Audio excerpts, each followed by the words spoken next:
Good morning. So we're continuing with our series of joy. And let me just ask you, starters for 10 then. Fingers on buzzers. Anybody want to shout out what you think that might be a picture of? Go for it. Sparkler. Yeah, that's what I would have gone with. Yeah, stop motion of a sparkler. Anything else? Wiggles, squiggles, yeah, random bits of light wandering around, yeah. Well, it is in fact an image of a proton collision. Of course. I mean, obviously, it's an image of a proton collision, isn't it? And what you are seeing as you're looking at this picture is the release of quarks and gluons. All right, don't even ask, okay? But that's what, it's subatomic particles, okay? And it's taken from the Large Hadron Collider, which is in Switzerland, as you know, in CERN. Last year, they discovered 3, no less, new exotic subatomic particles that help explain how the centers of atoms are held together. I can see the look of horror on people's faces. Where is he going with this? Well, you'll probably know that the Large Hadron Collider at CERN, it's the world's largest and most powerful particle accelerator. It's a 27-kilometer ring of superconducting magnets, okay, with a number of accelerating structures, and you can kind of get an idea of it from looking at this. It looks like a rocket, doesn't it? And it sort of is in a way. And those accelerating structures actually boost the energy of the particles that are whizzing around the accelerator. And there are 2 of those, 2 high-energy beams. And what essentially it does is it brings it up to very, very close to the speed of light, and then bang! And there's a huge kind of collision that happens, and it releases all sorts of weird and wonderful subatomic particles. And some of you probably remember back in 2012, as you can remember, the discovery of the Higgs boson. Remember that? Yeah? No, don't remember that at all. Yeah. Okay, well, it did happen, I promise. And it was called at the time the God particle. Do you remember that? Yeah, you might remember that. Because it said that to be what caused the Big Bang, what created our universe and why matter has mass, okay? And that's why it forms then into planets and stars and all the physical bodies, and actually pretty much everything. Now, if you want to know more than that, you have to go and talk to my eldest son, Josh, who did physics for his master's and is doing a PhD in physics, because I'm not going to pretend that I actually know anything about this, okay? And certainly not any of the maths of it. But what the experiments at CERN into dark energy and into dark matter and into axions and supersymmetry, they've got some wonderful names, haven't they? And ghost particles, that sounds what's that about? Or my personal favorite, all right, weakly interacting massive particles, or what the physicists at CERN like to call the WIMPs. I mean, it's a physics joke, isn't it, really? So what all these experiments are telling us is that the whole of the subatomic universe at the quantum level is mind-bogglingly strange. You probably knew that already. It's interconnected and it's interrelated in unimaginable ways that we haven't even begun to discover yet. Although one thing that they are pretty certain about is the existence of some strange force that literally holds everything together. And in the world of physics, okay, it's the search for a unifying theory that's been going on for some time. And they don't know what to call it, and they don't really know how to identify it, but the best they can come up with is this term dark matter, which you might have heard about. It sort of acts like a cosmic glue, and from what the science tells us so far, it's about 85% of the universe. So it's most of the universe. Now you might be thinking, Ian, what on earth has this got to do with our topic today? Well, if this is the science of matter, and what the scientists at CERN are uncovering is the basis of our physical subatomic reality, okay, yeah, that's a big word, isn't it? Our physical subatomic reality, then in some way, this must be a reflection of both how God is at work in our universe, in the universe, and of our own existence and reality. That's pretty deep stuff, isn't it, really? And so for me, as I sort of been thinking about this, it begs the question, in a spiritual sense, what does this look like? And so here is another image that I think might hold some answers for us. Now, some of you might be familiar with that. It's an icon created by Andrei Rublev in the 15th century. It's known as two things, actually. It's known as the Hospitality of Abraham and also the Trinity. And I've put the original on the left and the restored version of the icon on the right. And I've actually been interested in this icon for quite some time. And I bought my own copy of it last year. Me and Lisa went to Halkidiki. We actually went to, I don't know if any of you know, Mount Athos. It's the home of the Greek Orthodox Church. And every other shop, this is true, isn't it, Lisa? Every other shop as you walk down the high street, well, it's not much of a high street, but what you walk down, it's an icon shop. It's just wall-to-wall icons everywhere. And I mean, some of them are huge, really big. But anyway, I kind of got my own copy for it. So in its simplest form, all right, and I say in its simplest form, it depicts three angels who visited Abraham at the Oaks of Mamre. You can go and read about that in Genesis 18. And they're seated around a rectangular, you can see a rectangular table on which sits a chalice, okay, which alludes to the Eucharist. Now, tradition says that the figure from the left, so looking from the left-hand side, okay, represents the Father, then the Son, and then the Spirit. And so Rublev depicts the three as one Lord. And each of them, if you can see on the actual kind of restored version, I don't know how good the image is from where you're sitting, but each of them is actually holding a rod in their left hand. And that symbolizes equality. And each of them is wearing a cloak of blue, the color of divinity.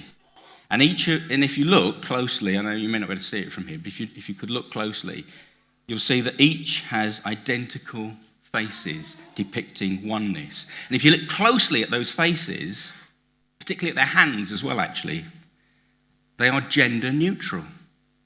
They are neither clearly male nor female.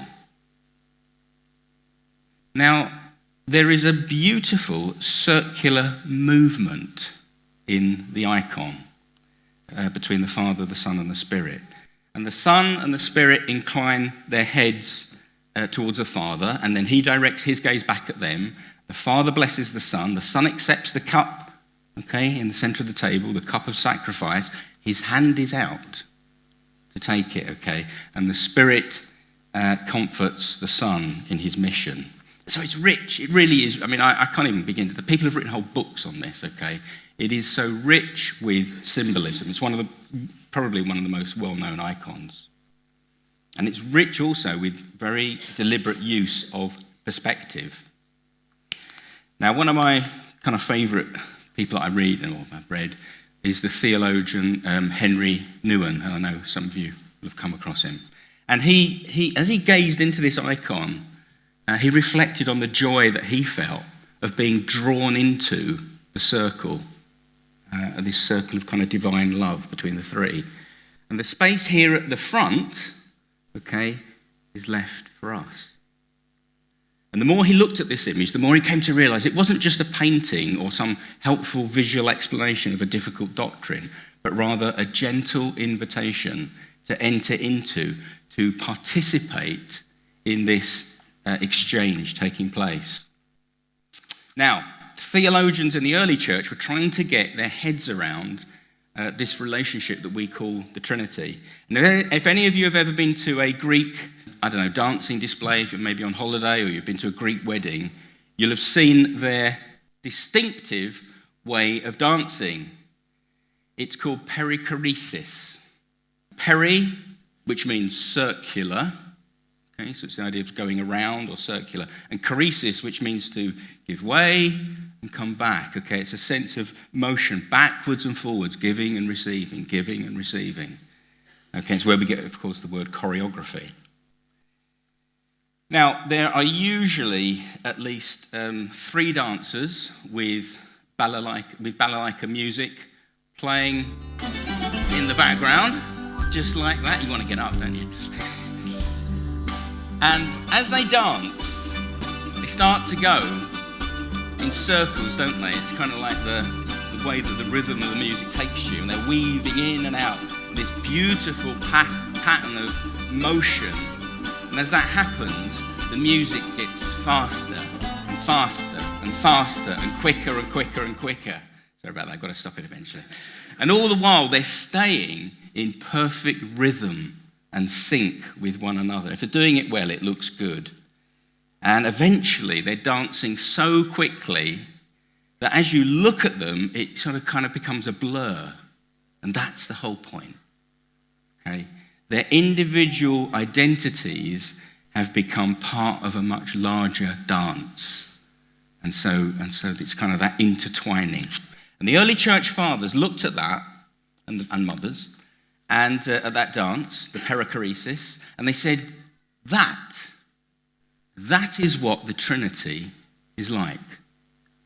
It's a harmonious relationship of love and joy in which there is mutual giving and receiving. The perichoresis is a flow of, if you like, divine energy and movement.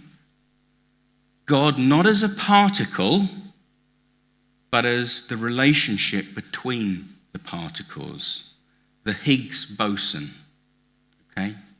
Holding it all together. It's both fully personal and interpersonal, expressing the essence and the unity of God.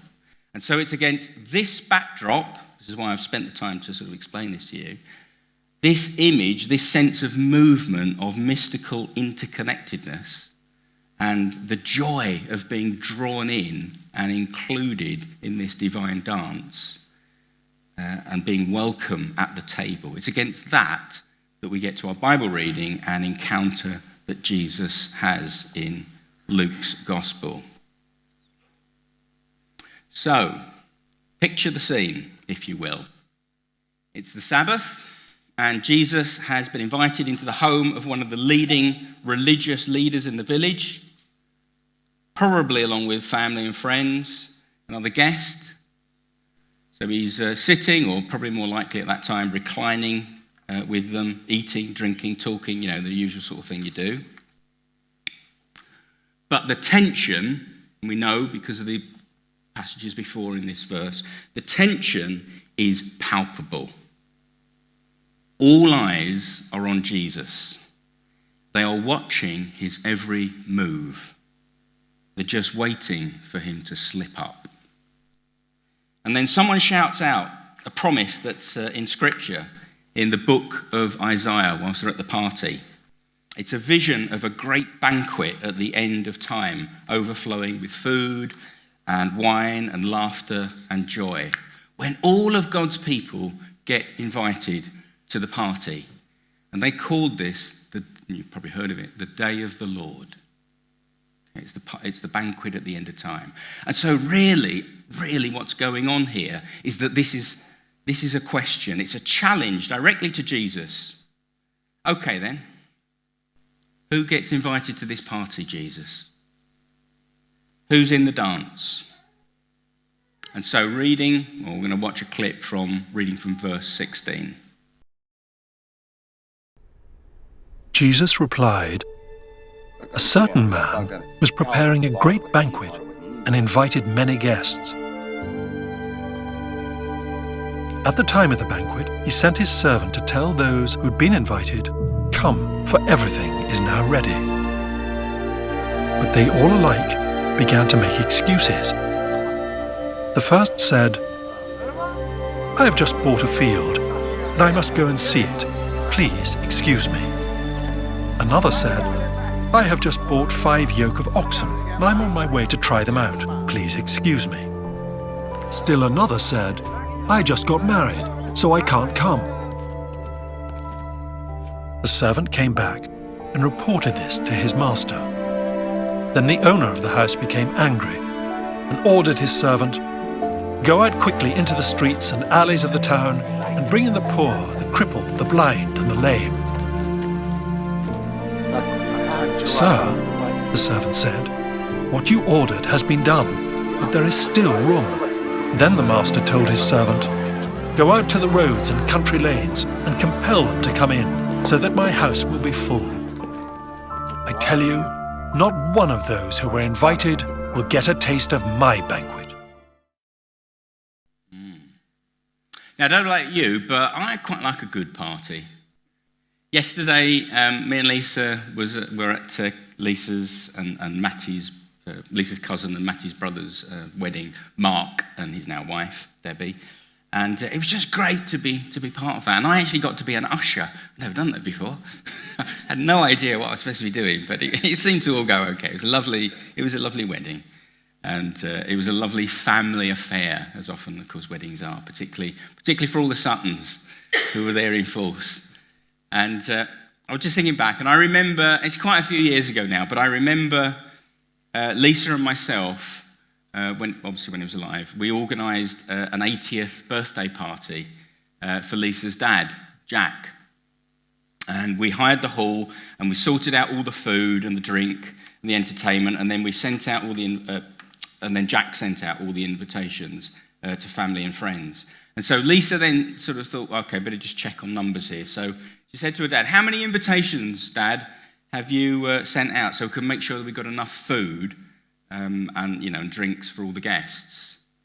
And so he said, about 50, round about 50. So the big night arrives, we all get to the hall, we set things up early, started laying out the food, making up the sandwiches. It was all going like clockwork. You know what's coming, don't you? And then the guests started arriving. And I can't remember exactly at what point we noticed or realised, but there were a lot more people arriving than we'd actually catered for. I mean, it's your worst nightmare, isn't it? Okay. And what Jack hadn't mentioned to Lisa was that when he'd written out the invitations, he had put on the invites, "and all your family." Yeah, it's sort of an important point, isn't it, really? And that was great. It was fantastic, because that's what it was. It's a family affair. But now, of course, we had no idea how many people were actually going to be at this party. And so we were frantically making sandwiches, and we roped in all the friends that were there that we could ask. And they came and helped us as well to sort of prepare more food. It wasn't quite the feeding of the 5,000 with the Hovis and the cans of tuna, but, nobody went hungry that night. And in the end, of course, it was a really good night. And I know Jack was really pleased that so many members of his family came to the party. And yeah, of course, it was a great opportunity, as these sorts of parties are, to sort of catch up with people, and share news and enjoy company, eat and drink and be merry and all that sort of stuff, and maybe even get on the dance floor, embarrass yourself. But you know what? They mostly came, I think, because they loved and respected Jack. It was his birthday, and Jack was the head of the family. So why wouldn't they want to be there? And I wonder how you would feel if, you threw a party and none of the people you invited came. I'm guessing pretty bruised and hurt. There's a very, very deep sense of personal rejection, isn't there, in that? And maybe angry that people have done that. Almost certainly disappointed with people we thought were our friends. And I'm sure those listening to Jesus would have kind of got that. They would have known immediately just how lame these excuses were. Maybe, I don't know, getting married, maybe that one's not so bad. But certainly, and the thing is, this has obviously been written to emphasize a particular point, the way the parable's been put together. So it's no kind of accident that it's like one after another. It's a triple whammy. Okay, the rejection is total. The rejection is complete. the host has lost face, which if you know anything about the Middle East and the Middle Eastern sort of culture, that's pretty much the worst thing that can happen to you. He's lost honour amongst his peers. Any prestige that he had has evaporated. Nobody comes. You know, I wonder, maybe more in a more subtle way, I wonder if Jesus was letting his audience, the religious leaders he was talking to, know that he knows that they were scheming to discredit him, ganging up to boycott his party, and that this is quite deliberate. So it's sort of like, well, you're trying to close down my party. But hey, guess what? Because this so easily, couldn't it? This could be a story about revenge and retaliation for being publicly humiliated, but instead it gets turned around into a story about shockingly outrageous inclusion and generosity. Go into the alleys, the back streets, you're going to bring those people in here? The poor, the lame, the blind? Seriously? And Jesus says, yes. Those that you'll have nothing to do with, those who live on the margins of this community, those that don't expect much and actually don't get much back out of this life, yeah, go and find them and invite them back. In fact, go and invite all of them and don't take no for an answer. It's a bit like being polite, isn't it? I think what is meant here is a bit like saying, when someone offers you a second portion when you're out for dinner and you think, oh no, I couldn't possibly, when actually what you want to do is get 3. Yeah, so that's what I think Jesus is kind of getting at here. Just come, because they are all welcome in my house. Now, back then, and this is an important point, okay, back then, sitting down to a meal, especially a formal meal with someone, meant that you identified yourself with them and their position in society. And so now Jesus is saying in this parable, this is what the Father does. He takes the lowest place. He doesn't give a stuff about honor or prestige or position. Why would he? And if justice and righteous anger were the main thing here, the Father would have called off the whole party. He would have struck everybody off the list, never to be invited again, and probably gone off in a huff, which is maybe what we would do. But that's not the Father that Jesus portrays in this parable. No, he's a God of reckless generosity and infinite mercy. He just wants to give it all away. And so he sits down with those that nobody else wants to, identifying with their lives, where they are, just as they are. I think it's a radical kind of picture of inclusiveness. Here's a Father who is so humble, he couldn't even care less about giving everything up, emptying himself out for those that most people, and certainly most of his guests that were sitting around the table at the time, as he shared this parable, wouldn't have given the time of day to. And deep down, isn't that what we all desperately long to be assured of? The antidote, if you want, to fear and rejection, that we are loved and accepted, that through Jesus, the Father has given everything away to sit down with us. I think joy comes when we have an unshakable assurance of who we really are. We sang it earlier.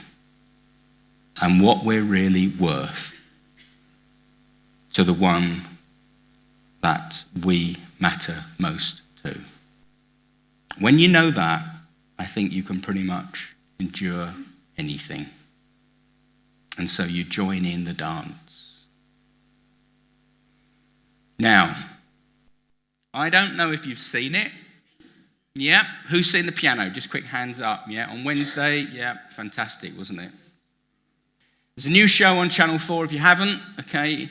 It's called The Piano. It's a show searching for the best amateur piano performers in the UK, and the winner gets to play at the Royal Festival Hall in London. And the episode last Wednesday was at Leeds railway station, and it had a young 13-year-old girl, and that's Lucy up there. She was playing the piano. She is both blind and neurodiverse. Her piano teacher, who you'll see in a minute, a man called Daniel Bath, was someone who took the time to sit down with Lucy from quite a young age, when she showed sort of promise playing the piano, to identify with her and to understand where she was at so that he could help her by allowing her hands to follow his along the keys. She learned to play piano. This, if you haven't seen it, this is what Lucy played. Step coming up to the piano. Ready? Big step. Good girl. Well done. Come and sit down in the middle. Down. Sit down. That's just right. Find the pedal. We should say that often at the end of a performance, Yes. Lucy covers her ears. She likes the applause, but she doesn't like the sound of the applause. Yes. So her fingers go in her ears for sensory reasons. Yes, I don't have to tell people not to. She loves applause. Okay, fine. 100%. Ready? In a minute you're going to play Nocturne in B flat minor by Chopin. Should we start playing? See? Here we go.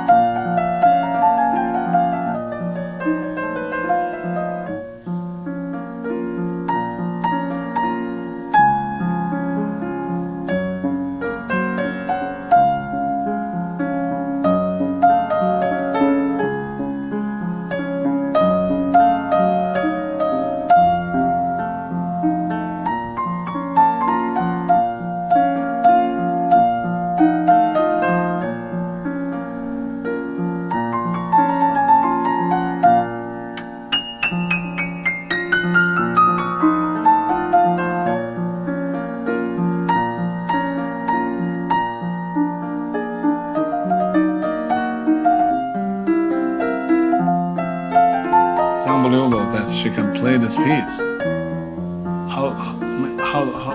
How does she study? I mean, this is incredible.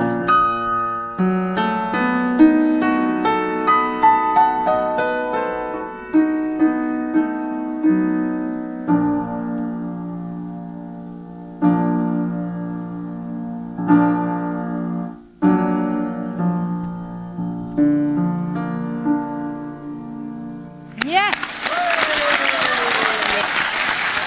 Oh my God. Oh my God, this is impossible.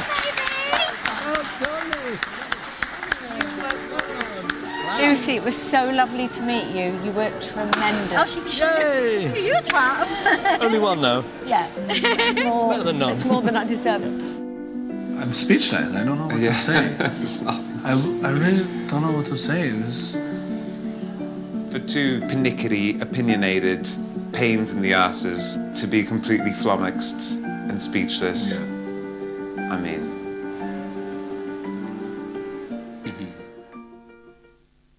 It's beautiful to watch, isn't it?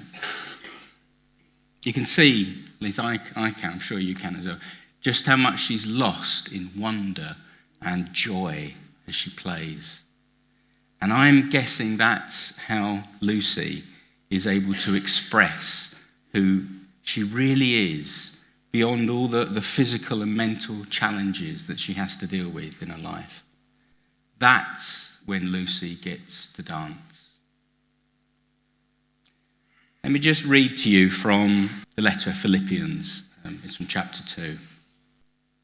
If then there is any encouragement in Christ, any consolation from love, any sharing in the Spirit, any compassion and sympathy, make my joy complete.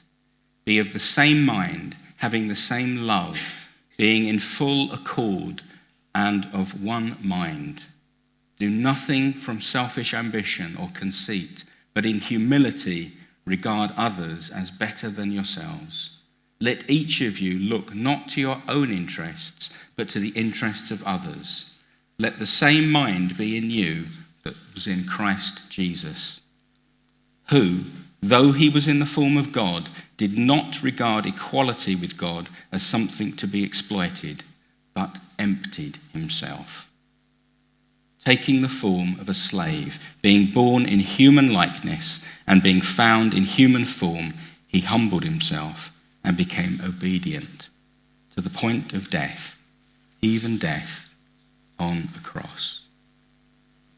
It's a beautiful and challenging hymn that Paul shares here with us.